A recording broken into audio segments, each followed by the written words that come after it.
LH7. It stands for LH7. A brand does not have to stand for anything. It just has to be a mark that's identifiable. Everyone thinks it's supposed to be, they want it to be their initials. Well, let me tell you something. You could wind up with some of the worst brands in the world because you do not want, you try to avoid anything that will blot out, and I'm talking about like a 0. That brand's going to blot out, and it's for time after time after time, anything that's enclosed. So you try to open the brand. Anyway, if you put an A, you try to open it, so, you know, at the top and the bottom. So a brand identifies. Now, it can be, I have a brand here, which is the first brand that the Marxes had, that my daddy's folks had, and that's called the Wet Hat. Would you like to see it? I'll get it. It's right over. The Marx family arrived in Texas, the Republic of Texas, in 1842, as best we know. My grandfather, Marx, was born on the ocean coming over here, and they named him August Texas Marx because he was born in August. He was coming to the Republic of Texas, and his parents were named Marx. Now, the first brand that we know about was this is a Marx brand. That is called the Wet Hat brand.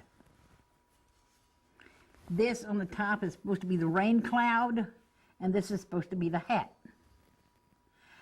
Now, my father kept track of this brand, and when one of my nephews, one of his grandchildren, Milo Marx, came along, he gave Milo this brand. And Milo uses this brand, the Wet Hat brand, on his cattle.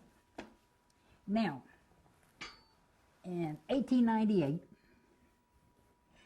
Daddy said that he said he went down to get a 7HL, and he couldn't get it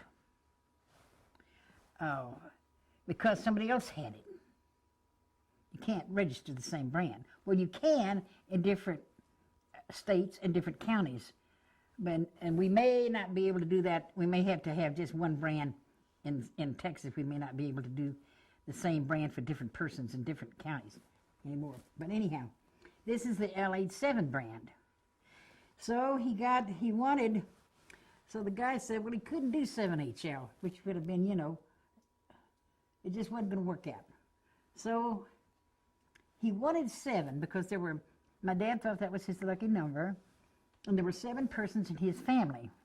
So anyway, we're fooling around with EH and other initials, and the guy said, we'll just put the L back this way. So it's a backward L, and the H, and then the 7.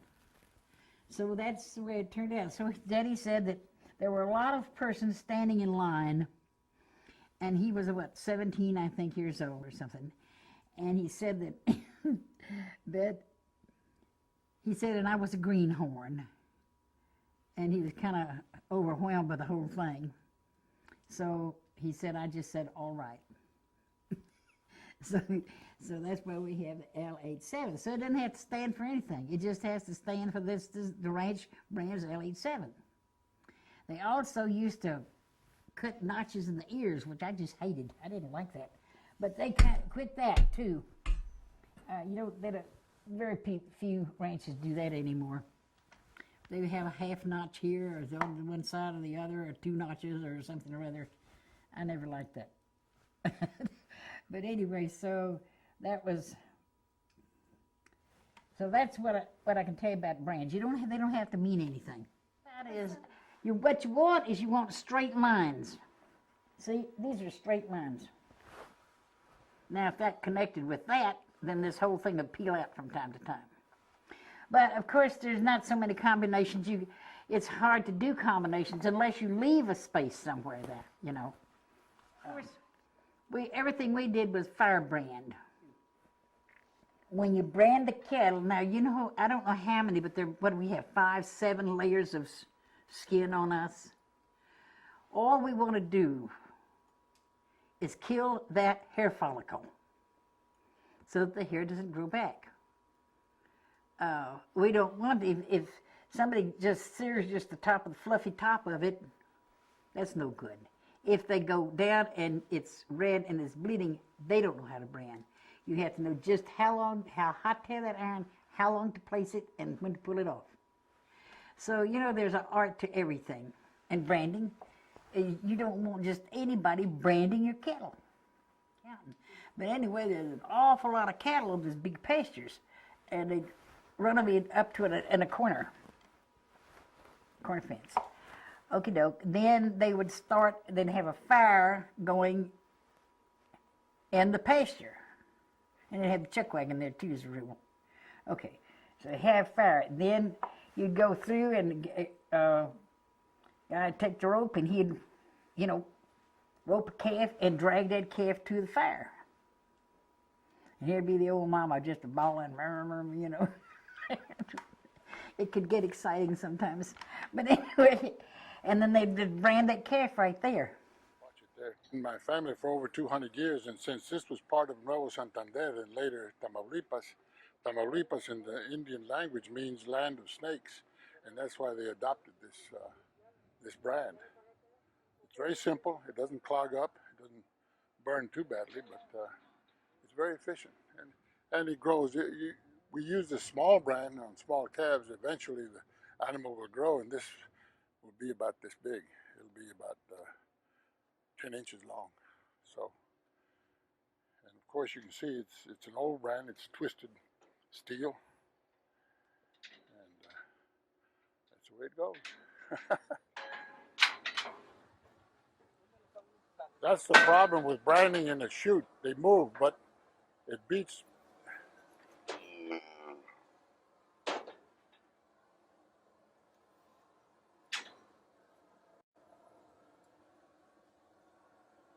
This brand is the snake brand, and I came from Mexico because the state of Tamaulipas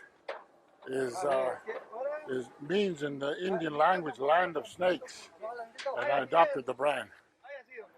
This is the new way to do it. The old-fashioned way was head and heel and then knock them on the ground. A good crew of cowboys could do about 150 to 200 a day.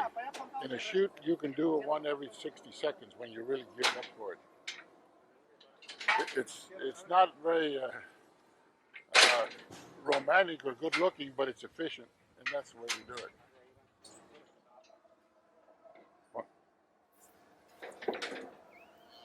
Está bien pegado. Espérate, así. Ahí está bien pegado. 7, 7, 1.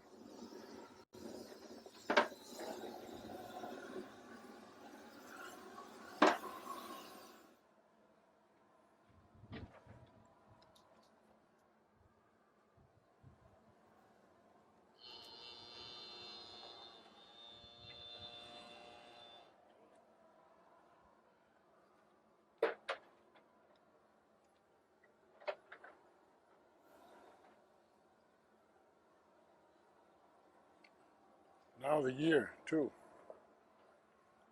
And that'll stay with him forever. Dos otra vez. Ahí abajo.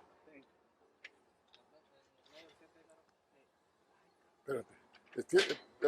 Deja ese, estile para allá.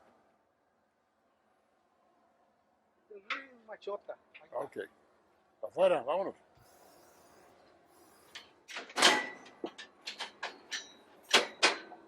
Esta está muy llana, ¿eh?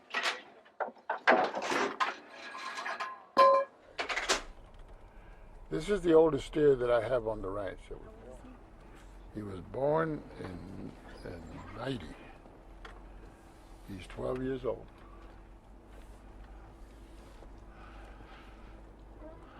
I had a young man, a lawyer, who won a big lawsuit, and he bought a big ranch, and he wanted big longhorns. And he had the money to buy them, and he started offering me so much money that I just couldn't refuse him. So I sold him. Oh well, yeah. I sold him all his mates, but I kept 2 for old time's sake. And now, of course, good Lord gives me time. I'll raise some more one of this capacity. But you see what we were doing over there. It's got the snake brand and the 0. Of course, if you know your cattle, you don't have to have that brand to tell how old he is because you're familiar with that. But for good record keeping, you've got that number of the year he was born, and that way there's just no confusion. Woo!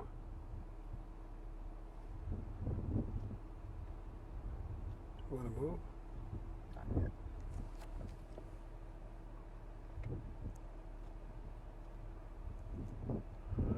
See, he's 12 years old. He can go another